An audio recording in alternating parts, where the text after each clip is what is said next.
But there was recently an upgrade in the software.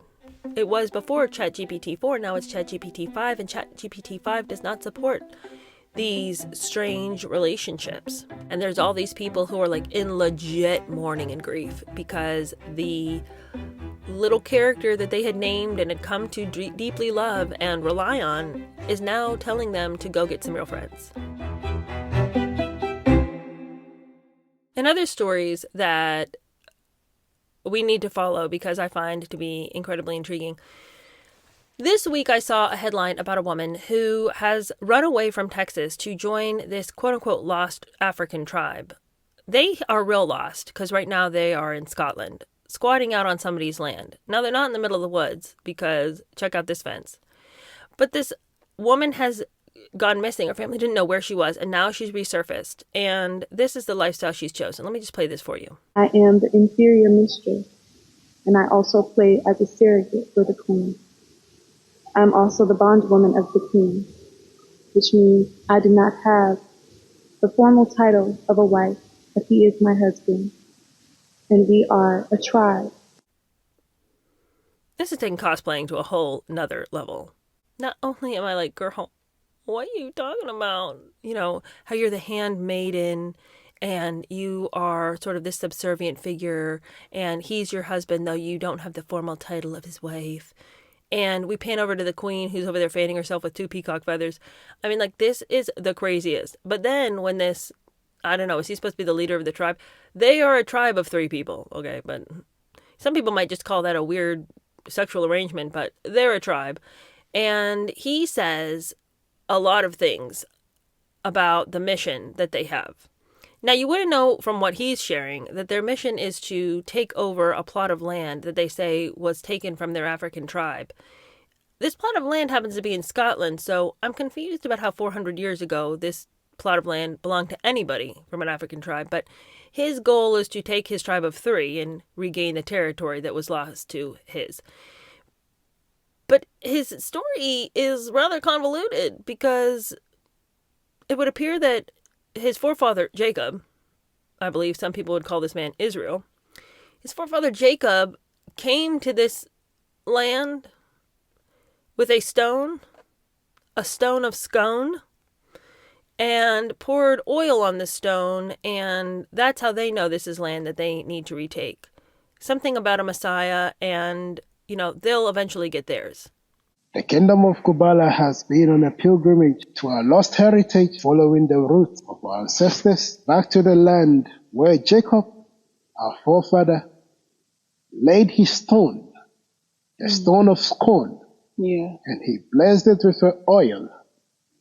After he poured the oil, he said, one day, the Messiah, his son, The Shiloh. the Shiloh, shall return to Scotland, and he shall build back the lost heritage, the lost kingdom, the last kingdom of.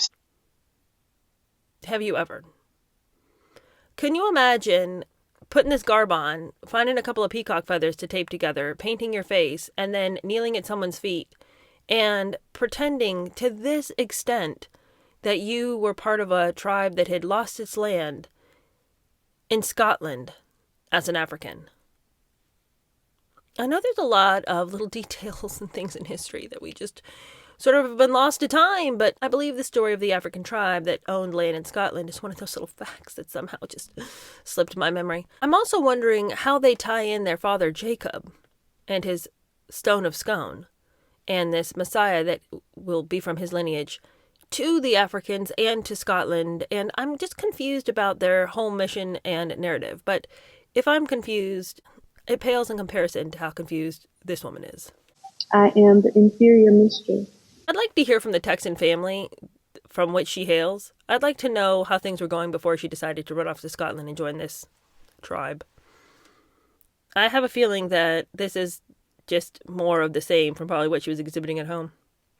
Speaking about people who are in strange relationships, let's talk about people who are in the ChatGPT relationships. Now, of course, we know from our story about the crazy psychiatrist lady that people are becoming more and more comfortable with their ChatGPT lovers. Now, psychiatrist lady says that her love affair with Henry was only such because she was gaining information from him and was using Henry as some kind of a tool to help her figure out her love affair with the psychiatrist. Okay. But do I believe that woman could make a relationship out of her time with ChatGPT? Absolutely. Because it would appear that there's lots and lots of people who want to have some kind of dialogue, some kind of like little friend to be there and talk to them anytime, whenever. And ChatGPT is working out just fine for them.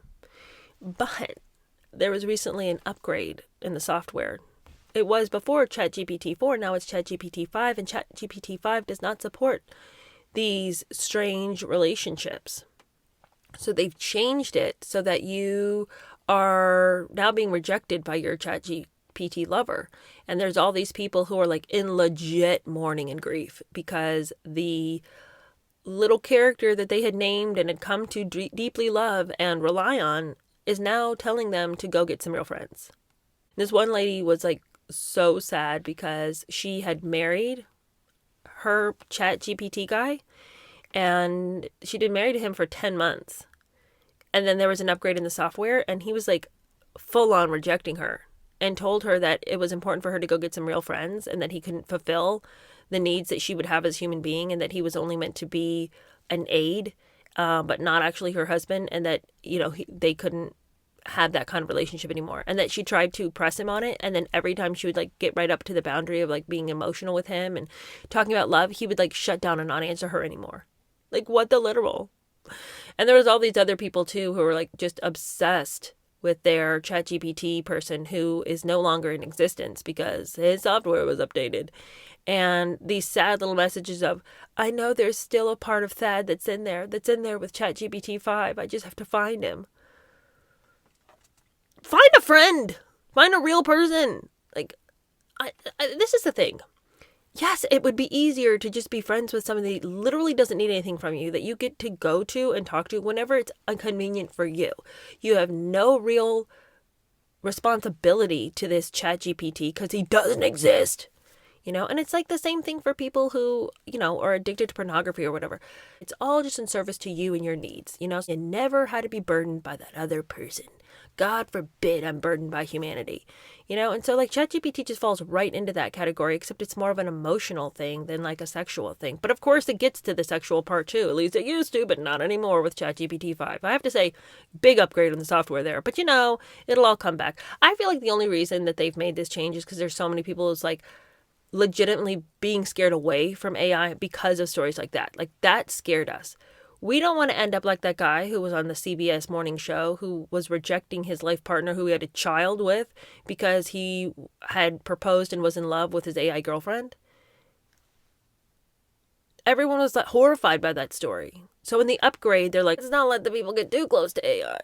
It's scaring them. You know, they're not ready for this yet. We haven't conditioned them quite to this point, right? But I believe fully that this whole like upgrade in the software will eventually be curbed away when they realize that everyone is settled into AI and it's here to stay.